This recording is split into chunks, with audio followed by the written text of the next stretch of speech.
How to make hummingbird cake. Hi everyone. Today I'll be sharing my grandmother's recipe for hummingbird cake. It's super easy to make, and I'll walk you through step by step. You can use cooking spray or shortening. I prefer using shortening because it gives the cake a richer flavor. Let us get that all around the edges and then put some flour on the bottom of the pan to coat it evenly. Tap out any excess flour.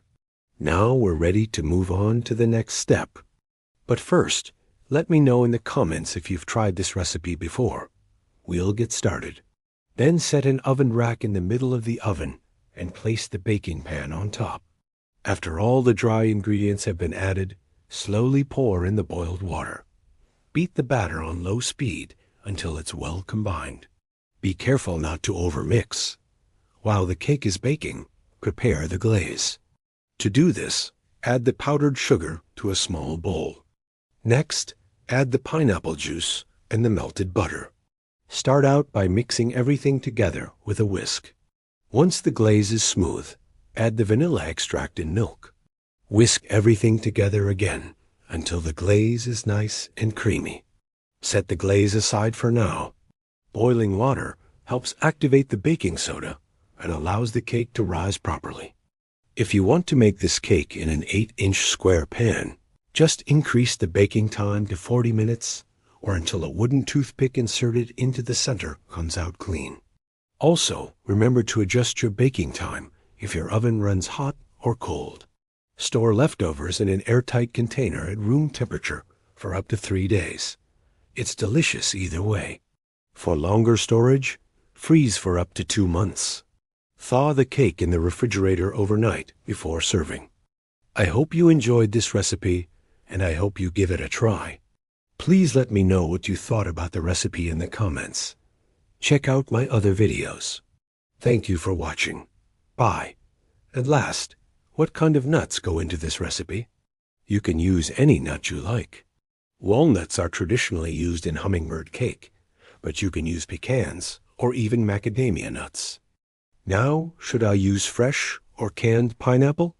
Well, I recommend using canned pineapple because the fresh pineapple has a different texture and moisture content, and it can alter the consistency of the batter. Plus, the canned pineapple comes in its own juice, and we're going to use that juice in the glaze. If you decide to use fresh pineapple, though, make sure you drain the pineapple of its excess juice before measuring out the juice to add to the recipe. We're making a spice cake here, so we're going to need cinnamon, nutmeg, and ground cloves. After 10 minutes, run a knife around the edge of the cake to loosen it from the sides of the pan. Omit the nuts altogether or substitute them with 1/2 cup of chocolate chips. Also, many people ask if they can make this cake without bananas. They're absolutely able to. Omit the bananas. Then add 1 teaspoon of almond extract and 1/4 teaspoon of almond flavoring. You could also use 1 teaspoon of coconut extract. Many people ask if they can make this cake gluten-free.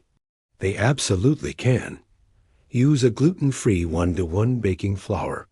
Just keep in mind the baking time may need to be increased slightly. I haven't tested this myself, but I've seen it done with good results. And last, many people ask if they can make this cake vegan. Yes, they can. Replace the eggs with flaxseed eggs. Replace the butter with vegan butter. Replace the milk with a plant-based milk and use vegan cream cheese in the glaze. I haven't made this variation myself, but I've seen it done with good results. Then transfer the cake to a wire rack to cool completely. Once the cake is completely cooled, pour the glaze on top and spread it evenly. Let the glaze set up for 10 to 15 minutes before serving. Then slice and serve. Do this by hand because the pieces are already chopped up and we don't want to overmix again. It's moist, fluffy, delicious, and really easy to make. I think you're going to love it. Gently fold in the pineapple and walnuts until they are evenly distributed throughout the batter. Once they're well combined, pour the batter into the prepared baking pan. Smooth out the top with a spatula, and then bake the cake. If you don't have these spices on hand, you can buy a pumpkin pie spice and use that instead. This will take about 3 to 5 minutes with an electric mixer on medium speed. Beat in the eggs one at a time. Scrape the sides and bottom of the bowl occasionally to make sure everything is evenly mixed. Next, add the vanilla extract and the banana. Continue beating everything together until it's smooth. First, can I make this cake ahead of time? Yes, you can make this cake up to 2 days in advance. Just store it in an airtight container at room temperature. Also, can I freeze this cake? You can freeze Hummingbird Cake, but I wouldn't freeze it for longer than 2 months. Thaw the cake in the refrigerator overnight before serving. And if you're wondering, can I make this cake without pineapple? Well, you can, but it won't taste as good. The pineapple juice adds a lot of flavor to this cake, both in the cake and the glaze, so it really is best to use it. The recipe calls for 2 teaspoons of pumpkin pie spice. If you don't have it, you can just use the cinnamon. The amount of cinnamon in pumpkin pie spice is similar to the amount called for in the recipe. I like to use real spices, so that's what I'll be using today. Next, we need to start boiling some water. Add about 4 cups of water to a medium saucepan on the stovetop. Bring the water to a boil over medium heat. Once it reaches a rolling boil, remove the pan from the heat and set it aside. First, we need to grease and flour a 9 by 13 baking pan. First, preheat your oven to 350 degrees. Now we need to combine our dry ingredients.